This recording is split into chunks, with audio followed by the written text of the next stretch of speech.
Assalamualaikum warahmatullahi wabarakatuh. Bismillah, alhamdulillah, wassalatu wassalamu ala rasulillah Muhammad ibn Abdullah wa ala alihi ashabihi wa mawalah amma ba'dah. Alhamdulillah teman-teman semua, pada kesempatan kali ini kita melanjutkan pembahasan kitab Jurumiyah, masuk di pembagian i'rab dan macam-macamnya. Kemarin kita sudah belajar definisi i'rab dan sekarang kita ke pembagiannya, yaitu pembagian i'rab ada rafa, nasab, khafad dan jazm. Di sini ada bagian secara umum, lalu ada bagian terperincinya, rafa sendiri, nasab sendiri, juga tanya jawabnya. Yang terakhir ada definisi lafal kalimah yang bisa di'irobi. Bismillahirrahmanirrahim. Jadi pembagian i'rab setiap kalimah yang bisa di'irobi, karena kemarin kalimah itu ada yang isim, ada yang bisa di'irobi, tidak fi'il, ada yang bisa di'irobi, ada yang tidak. Jadi yang bisa di'irobi kadang rafa, nasab, khafad dan jazm. Dan di bab i'rab ini kita wajib menghafal tanda-tanda i'rab. I'rab itu ada rafa, nasab, khafad, jazm. Tanda i'rab rafa ada berapa, mengirobi menandai kalimat apa saja itu harus hafal. Nasab juga harus hafal, karena memang nanti di setelah bab i'rab ini, bab i'rab akan selalu dibawa, akan selalu ada rafa, nasab, khafad dan jazm. Makanya mau tidak mau harus dihafal bab i'rab. I'rab rafa, nasab, khafad dan jazm. Nah, ada beberapa ulama yang membuat filosofi tentang i'rab rafa, nasab, khafad, jazm. Kenapa disebutkan rafa dulu, baru nasab, baru khafad, baru jazm. Dan filosofinya ini tentang seorang pelajar atau seorang santri. Nah, itu kalau belajar itu kalau bisa urutannya rafa dulu, nasab, khafad, jazm. Rafa itu artinya tinggi, artinya semangat. Semangatnya harus tinggi. Seorang pelajar harus mempunyai semangat yang tinggi. Ini ketika mau sukses belajarnya. Bagaimana mungkin ilmu itu akan menuju ke kita dengan cepat kalau kita jalan menuju ke ilmu lambatnya. Kalau kita mengejar ilmu dengan berlari, maka ilmu akan menjemput kita dengan berjalan. Kalau kita mengejar ilmu dengan berjalan, maka ilmu akan merangkak menuju ke kita. Jadi kita harus semangat. Karena memang banyak santri yang belajar Jurumiyah itu tidak cukup 1 kali hatam, 2 kali hatam. Bahkan saya dulu 4 kali hatam baru agak paham. Hatam lagi, agak paham lagi, tambah paham lagi, begitu ya. Kalau baru 1 kali belum paham, ya menurut saya masih wajar, karena perlu diulang-ulang gitu ya. Mungkin itu sebagian dari kemuliaan sebuah ilmu. Jadi ilmu itu kan mulia, tidak bisa didapatkan dengan cara yang mudah. Tapi kita berusaha ya, untuk memahami dengan cara yang baik supaya lebih mudah begitu. Itu rafa ya. Seorang pelajar harus semangat dalam belajar. Setelah bisa semangat, kita harus nasab. Nasab itu seimbang. Seimbang itu istiqomah. Setelah semangat, kita harus bisa istiqomah juga. Jangan sampai tidak istiqomah, nanti kurang sukses belajarnya. Sekarang semangat, besok enggak, semangat lagi enggak lagi. Harus tetap semangat, istiqomah. Kita harus membuat jadwal kapan mutolaahnya, itu kan tanda semangat kita ya. Jam segini mutolaah, ya terus mutolaah terus, walaupun sehari sekali ya misalkan, tapi tetap gunakan untuk mutolaah supaya kita istiqomah. Nanti insya Allah kalau kita bisa istiqomah, nanti akan sudah bisa sedikit-sedikit mendapatkan sebuah ilmu, insya Allah kalau bisa istiqomah.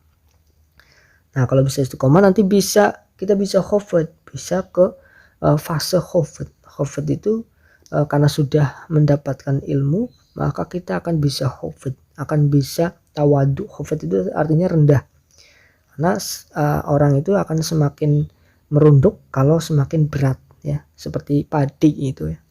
Karena orang yang mendapatkan ilmu dan ilmunya masuk, kan ilmu kan dimasukkan ke kepala dulu, kita hafalkan dulu, setelah dihafalkan dimasukkan ke hati sampai hafal di luar hati. Jangan hanya hafal di luar kepala ya. Untuk memasukkan kepala, hafal ke kepala saja itu butuh perjuangan, apalagi memasukkan ke dalam hati sampai hafal ke hati itu juga butuh perjuangan pasti. Nah, itu pasti nanti akan bisa khafad. Jadi ilmu itu bisa menuntut orang untuk menjadi baik. Kalau mungkin ilmunya tidak membuat dia semakin baik, ya mungkin ilmunya kurang berkah, kurang manfaat. Tapi kalau berkah, kalau manfaat, pasti menuntut seseorang akan menjadi lebih baik gitu ya. Tapi khofat itu bukan puncak seorang penuntut ilmu. Seorang penuntut ilmu harus sampai jazm. Jazm itu artinya sukun, tenang. Jadi orang yang sudah berhasil menuntut ilmu ya sudah tenang, sudah tidak menghiraukan apapun, sudah bisa menerima ketentuan apa yang diberi oleh Allah Subhanahu wa taala.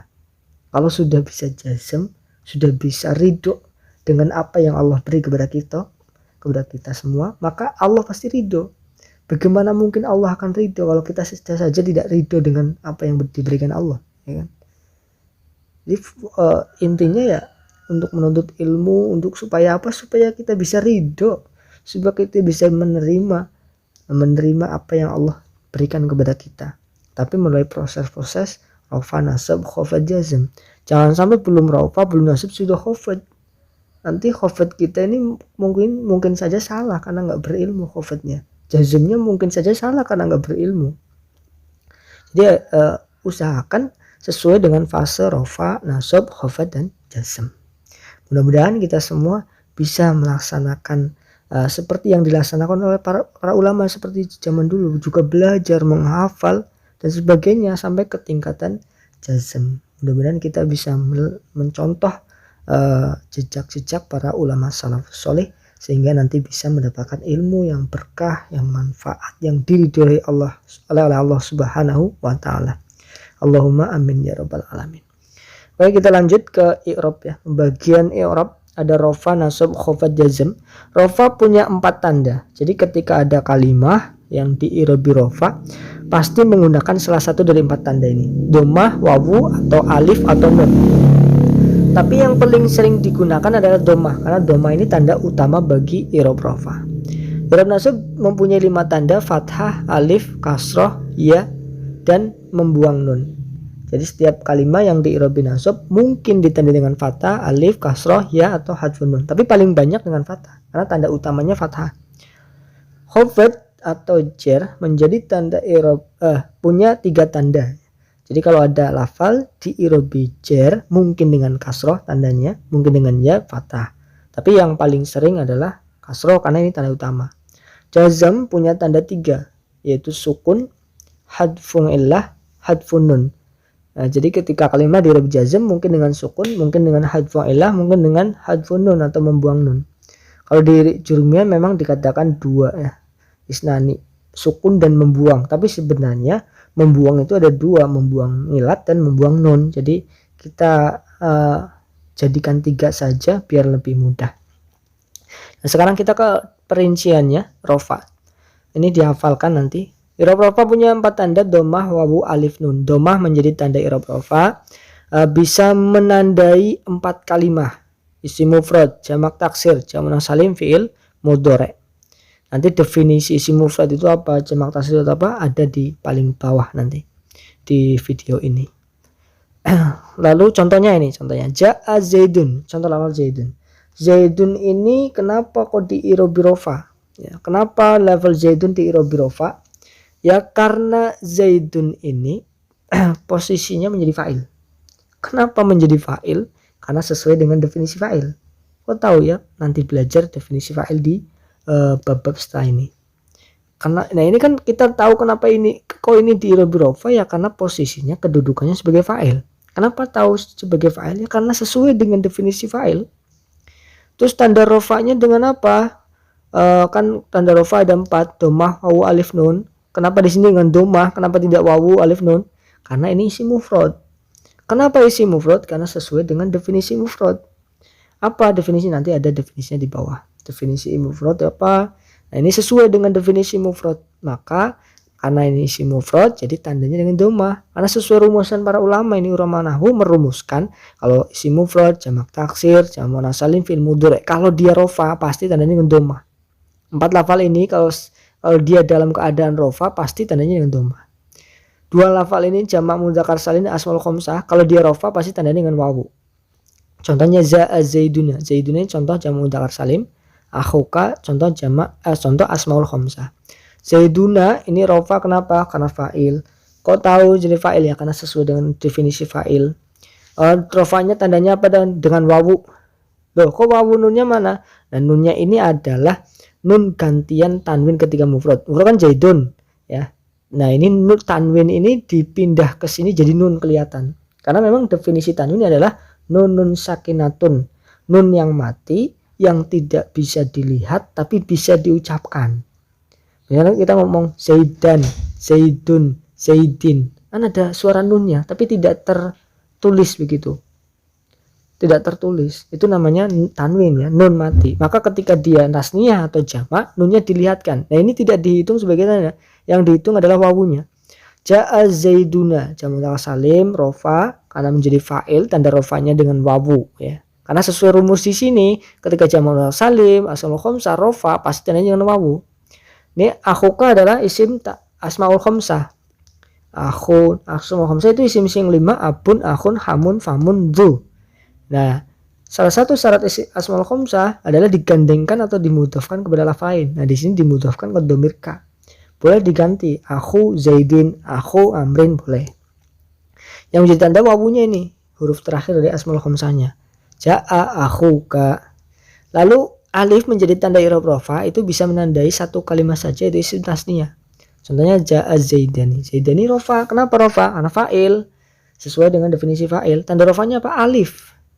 Loh, ini nunnya apa? Ya, nunnya sama seperti jamak mudzakkar salim tadi. Nunnya adalah gantian tanwin ketika di mufrad. Yang dihitung adalah alifnya. Tandanya alif karena dia isim tasniyah. Tahunya isim tasniyah karena sesuai dengan definisi tasniyah. Nanti ada definisi tasniyah. Lalu nun menjadi tanda i'rab rofa bisa menandai satu kalimat yaitu af'al khamsah. Sudah dirumuskan oleh para ulama.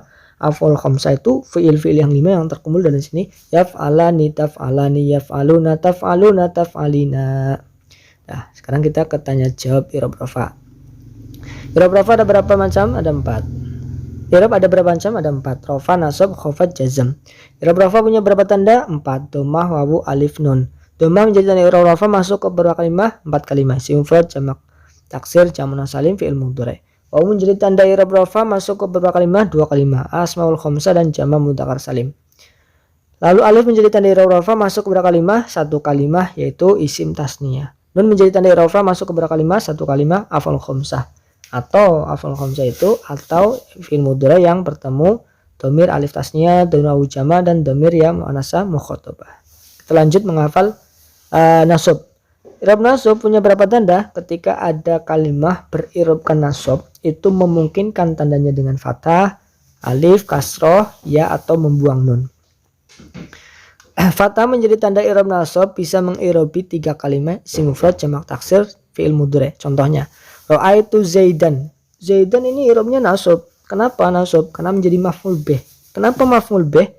Karena sesuai dengan definisi maf'ul bih, nanti ada babnya sendiri maf'ul bih atau objek ya. Sudah ada fi'il fa'il maka tinggal maf'ul bihnya. Sudah ada subjek dan predikat maka tinggal objeknya. Nah, ini kan sesuai dengan definisi maf'ul bih.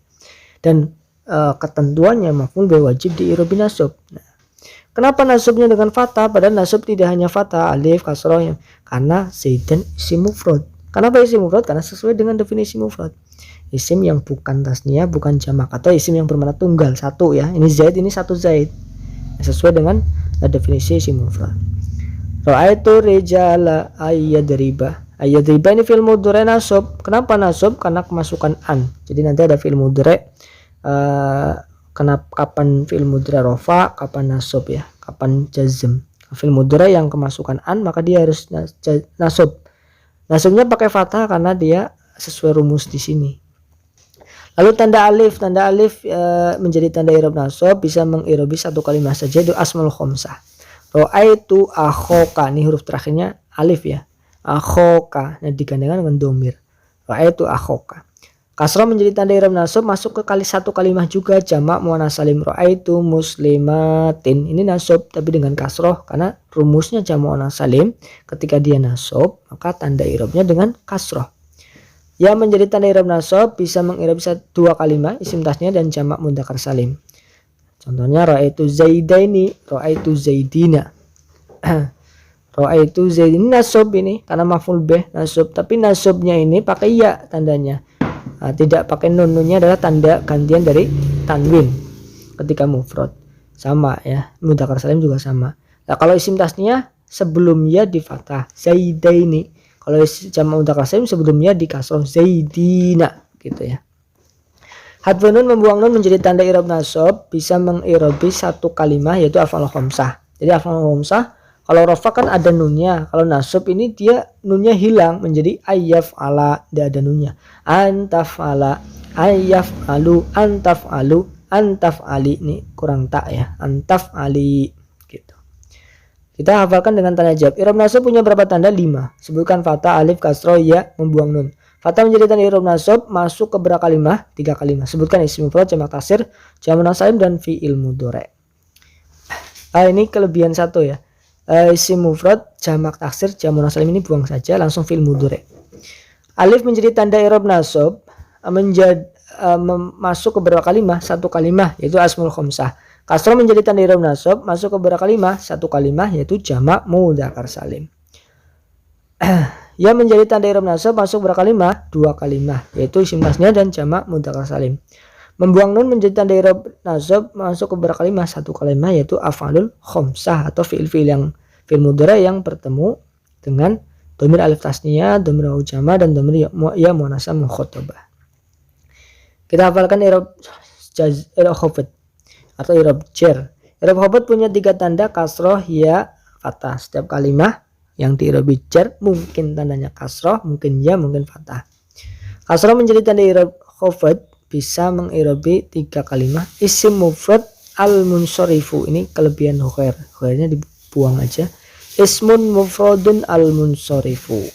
Jam'ut taksiri al-munsorifu. Jamul muannats salim. Isim mufrad munsorif, jamak taksir munsorif, jamak muannats salim. Marartu bi Zaidin, marartu bir rijali, marartu bi muslimatin. Contohnya ya. Bi Zaidin kenapa dijar? Karena kemasukan atau jatuh setelah huruf jar. Jarnya dengan kasroh, kenapa? Karena isim mufrad yang munsorif, isim mufrad yang bisa menerima tanwin. Nanti kita sedikit bahas tentang isim munsorif. Isim munsorif itu yang bisa menerima tanwin. Nanti di sini ada ghair munsorif yang tidak bisa menerima tanwin. Kasroh menjadi tanda i'rab jar bisa masuk ke 3 kalimah, isim mufrad munsorif, jamak taksir munsorif dan jamak muannats salim. Lalu ya menjadi tanda i'rab khafad itu bisa menandai 3 kalimah juga, isim tasniyah, jamak mudzakkar salim, asmaul khamsah. Fathah menjadi tanda i'rab khafad bisa masuk ke 1 kalimah saja yaitu isim ghair munsorif. Ya gambarannya isim ghair munsorif itu isim yang menyerupai kalimah fi'il yang sehingga dia diberi hukum kalimah fi'il. Kalimah fi'il itu tidak bisa ditanwin, tidak bisa dikasroh. Maka isim yang menyerupai kalimah fi'il maka tidak bisa ditanwin, tidak dikasroh walaupun dia isim. Gambarannya ya, seperti lafal Ahmadaini. Ahmadaini karena menyerupai, nanti menyerupainya kalimat isim menyerupai kalimat fi'il itu ada 9 ilat, 9 alasan ya. Nanti kita baca di bawah. Nah, menghafalkan bab i'rab khafad dengan tanya jawab. I'rab khafad punya berapa tanda? 3. Sebutkan fathah, ya, kasroh. Fathah menjadi tanda i'rab khafad masuk berapa kalimat? 3 kalimat. Isim mufrad munsorif, jamak taksir munsorif, jamak muannats salim. Ya menjadi tanda i'rab khafad masuk berapa kalimat? 3 kalimat. Asmaul khamsah, isim tasniyah dan jamak mudzakkar salim. Fathah menjadi tanda i'rab khafad masuk berapa kalimat? Fathah 1 kalimat yaitu isim huruf munsorif. Sekarang kita hafalkan i'rab jazm. I'rab jazm punya berapa tanda? 3. Sukun, hadfu ilah, hadfun nun. Hadfu ilah itu membuang huruf ilat, hadfun nun membuang nun. Sukun menjadi tanda i'rab jazm bisa menandai berapa kalimat? 1 kalimat yaitu fi'il mudhari' sahih akhir atau fi'il mudhari' yang huruf akhirnya bukan berupa huruf ilat. Huruf ilat itu alif, wawu, ya. Bukan berupa itu maka dia termasuk sahih. Contohnya lam yadrib. Yadrib ini terakhirnya bukan huruf ilat, maka dia dengan sukun lam yadrib. Nah, membuang huruf ilat menjadi tanda bagi fi'il mudhari' yang mu'tal. Kalau fi'il mudhari'nya mu'tal maka tandanya dia dibuang huruf ilatnya. Yang tadinya roma yarmi, ya, yarmi begitu ya. Tapi ketika jazm maka menjadi lam yarmi, pendek. Karena huruf ilatnya hilang. Lalu membuang nun menjadi tanda i'rab jazm bisa meng'irobi 1 kalimah yaitu af'al khamsah. Nunnya hilang. Lam yaf'ala, lan taf'ala, lam yaf'alu, lan taf'alu, lam taf'ali. dihafalkan dengan tanda jawab. I'rab jazm punya berapa tanda? 3. Sebutkan sukun membuang huruf ilat, membuang nun. Sukun menjadi tanda i'rab jazm masuk berapa kalimat? Satu kalimat fi'il mudhari yang sahih akhir. Membuang ilat menjadi tanda i'rab jazm masuk ke berapa kalimat? Satu kalimat, yaitu fi'il mudhari yang mu'tal akhir. Membuang nun menjadi tanda i'rab jazm masuk ke berapa kalimat? Satu kalimat, yaitu af'al khamsah. Nah, ini yang terakhir ya, definisi kalimat yang bisa diirobi. Ada kalimat isim mufrad, isim tasniyah, jamak mudzakkar salim, jamak muannas salim, jamak taksir, asmaul khamsah, fi'il mudhari dan af'al khamsah. Lalu terakhir adalah isim ghairu munsharif. Yang pertama isim mufrad itu apa? Ma laisa musannan wala majmu'an wala mulhaqan bihima. Kalimat yang bukan tasniyah, bukan 2, bukan 3, dan juga bukan menyerupai 2, 3. Karena ada lafal yang bukan 2 tapi menyerupai 2. Misalkan seperti lafal isnani. Lafal isnani itu bukan isim tasniyah karena tidak memenuhi syarat isim tasniyah. Tapi karena mirip, dia diberi hukum seperti hukumnya isim tasniyah. Juga lafal komaroni. Lafal komaroni itu bukan artinya 2 rembulan, tapi komaroni itu artinya matahari dan rembulan. Karena tidak mungkin ada 2 rembulan di dunia ini. Di dunia ini ada 1 rembulan. Maka komaroni tidak bisa dikatakan isim tasniyah. Karena maknanya bukan 2 rembulan, tapi rembulan dan matahari. Itu mirip saja, tapi mirip tidak bisa dikatakan isim tasniyah, tapi dikatakan mirip atau mulhaq namanya. Jadi isim mufrad itu bukan tasniyah, bukan jamak, bukan mirip tasniyah jamak. Nah, bisa dikatakan mudahnya isim yang tunggal itu semua. Zaidun, muslimun, isim bermakna tunggal. Lalu isim tasniyah, nah, madalla ala isnaini bi ziyadati alifin wa nunin fi akhirih fi halatir raf'i bi ziyadati ya'in wa nunin fi akhirih fi halatayin nasbi wal jari. Isim tasniyah adalah isim yang bermakna 2. Bermakna 2 dan dia tandanya alif nun ketika rofa, ya nun ketika nasab dan jar. Ini perlu dihafalkan juga ya. Isim tasniyah maknanya selalu 2. Kalau rofa zaidani, kalau nasab dan jar zaidaini gitu ya. Zaidani rofa, isim tasniyah maknanya 2 dan bisa dipisah. Kalau zaidani berarti 2, memang ada 2 zaid. Masjidani berarti memang ada masjid 2. Itu isim tasniyah. Terus jamak mudzakkar salim, jamak muannas salim, dan jamak taksir. Jamak ada 3 ini ya. Jamak mudzakkar madalla ala aktsara min isnaini bi ziyadati wawin wa nunin fi akhirih fi halatir raf'i wa biya'in wa nunin fi akhirih fi halatayin nasbi wal jari. Jamak mudzakkar salim adalah lafal yang bermakna banyak, lebih dari 2 itu banyak, 3, 4, 5 ke atas. Lebih pernah banyak dan menggunakan tanda wawu nun atau ya nun di belakangnya. Dan ini untuk laki-laki yang berakal. Zaidun menjadi zaiduna, muslimun menjadi muslimuna. Yang tidak berakal tidak bisa dijamakkan mudzakkar salim.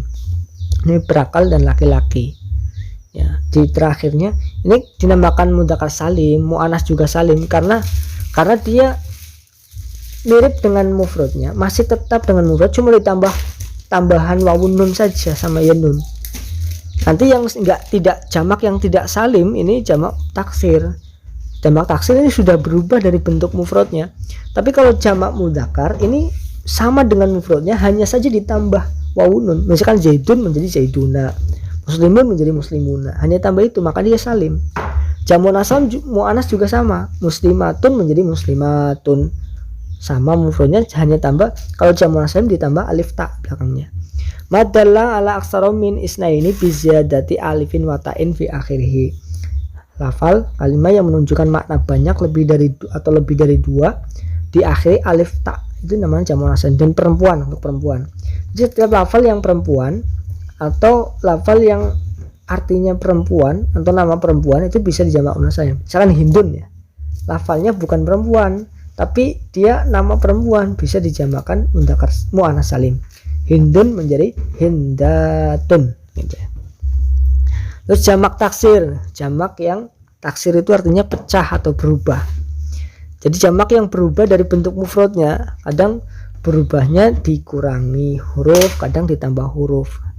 Misalkan Rasulun itu ada wawunya ya, Rasulun itu satu utusan. Tapi kalau rusulun wawunya dibuang menjadi beberapa utusan. Kitabun satu kitab, tapi kalau kutubun banyak kitab, itu dia tidak beraturan, cuma dia nanti punya kaidah-kaidah, punya wazan-wazan, patokan-patokan yang menjadi jamak taksir begitu ya. Nanti kita cukup menghafalkan dulu yang jamak-jamak taksir itu seperti apa. Kitabun menjadi kutubun gitu ya.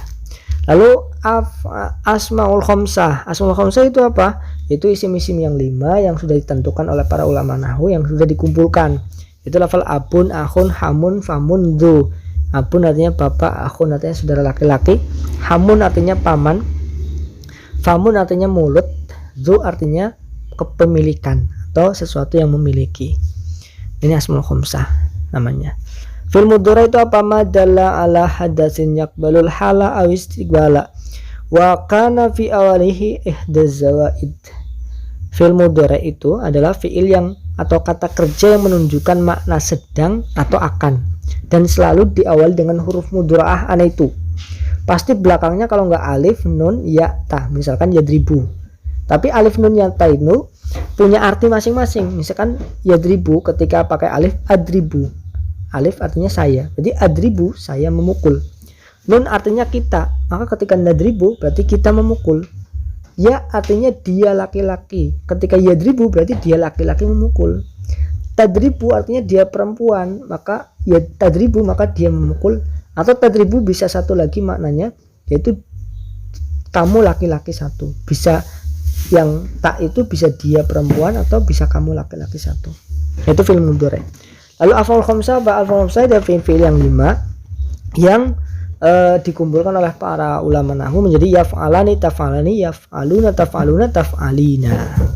Yang terakhir adalah isim maf'ul munsharif. Tadi sekilas isim yang menyerupai kalimah fi'il, sehingga isim maf'ul munsharif ini diberi hukum kalimah fi'il, tidak bisa ditanwin dan tidak bisa di kasroh gitu ya. Nah, menyerupainya kalimah isim ini menyerupai di dalam mempunyai ilat. Nah, ini ilat-ilat yang membuat isim itu menyerupai kalimah fi'il. Ada 9 ilat ya. Kita secara global dulu 9 ilat ini. Ijma wazin adilan anis bimarifata raqib wazid hujmatan falwasfu qad kamula. Ada 9 ilat di sini. Nah, ini kita hafalkan dengan pertanyaan. Definisi isim mufrad, isim yang bermakna tunggal, yang bukan tasniyah, bukan jamak. Contohnya zaidun muslimun. Isim tasniyah yang bermakna 2, yang diakhiri alif nun ketika rafa, diakhiri ya nun ketika nasab dan jar. Zaidani, zaidaini, muslimani, muslimaini. Ini muslimaini ya. Definisi jamak taksir, isim yang bermakna banyak yang berubah dari bentuk mufradnya, kadang ditambah huruf, kadang dikurangi huruf, kadang berubah harokatnya. Aqlamun, kutubun. Definisi jamak mudzakkar salim, isim yang bermakna banyak yang menunjukkan laki-laki berakal dan diakhiri wawun nun ketika rafa, diakhiri ya nun ketika nasab dan jar. Contohnya zaiduna, zaidina, muslimuna, muslimina. Jamak muannats salim yang bermakna banyak yang menunjukkan perempuan dan diakhiri alif ta. Muslimatun, madrasatun. Ya, asmaul khamsah, isim-isim yang 5, abun, akhun, hamun, famun, dzu. Contohnya hadza abuka, hadza akhuka. Hadza abuka itu ini bapakmu, hadza akhuka ini saudaramu, hadza hamuka ini pamanmu, hadza fuka ini mulutmu, hadza du malin ini orang yang punya harta. Definisi fi'il mudhari, fi'il yang berzaman hal atau istiqbal, zaman sedang atau akan, diawali huruf ana itu. Yadribu, tadribu. Definisi af'al khamsah, fi'il yang 5, yaitu fi'il mudhari yang bertemu dhamir tasniyah, dhamir wawu jamak, dhamir muannats mukhatabah, yaf'alani, taf'alani, yaf'aluna, taf'aluna, taf'alina. Definisi isim maf'ul munsharif, isim yang menyerupai kalimah fi'il di dalam mempunyai 2 ilat, ilat lafzi dan ilat maknani. Berapa ilat isim maf'ul munsharif nanti sini ya. Apa hukumnya isim maf'ul munsharif? Hukumnya tidak bisa ditanwin dan tidak bisa dikasroh. Berapa ilat isim maf'ul munsharif? Jumlahnya ada 9. Sebutkan. Ijma wazin adilan anis bimarifata rokib wazid ujmatan fal wasfu qad kamula. Ini sedikit contohnya ya. Contohnya bi ahmada. Ahmada kelima apa? Isim, karena jatuh setelah huruf jar. I'rabnya apa? Ya jar, karena i'rabnya khafad karena jatuh setelah huruf jar. Lalu kenapa Ahmad itu isim munsharif? Karena Ahmad ini mempunyai dua ilat lafzi dan maknawi. Tandanya dengan fathah karena dia isim ghairu munsharif, punya dua ilatnya. Setelah diteliti, Ahmad itu secara lafaz dan secara maknanya ada salah satu ilat yang 9 ini, maka Ahmad dikatakan isim munsharif. Ketika isim munsharif, jarnya karena setelah huruf jar maka dia harus jar, tapi jarnya menggunakan fathah, tidak dengan kasroh, karena dia isim ghairu munsharif. Alhamdulillahirabbil alamin. Sudah selesai pembahasan pembagian i'rab dan definisi kalimah ya, lumayan panjang melelahkan. Mudah-mudahan sedikit demi sedikit ada yang dipahami, syukur-syukur bisa paham semua. Kalau masih belum paham bisa diulang-ulang dan bisa ditanyakan di grup ya. Alhamdulillah. Kita lanjut lagi nanti di video yang selanjutnya, di bab-bab yang selanjutnya. Terima kasih teman-teman semua. Wallahu a'lam bishawab. Assalamualaikum warahmatullahi wabarakatuh.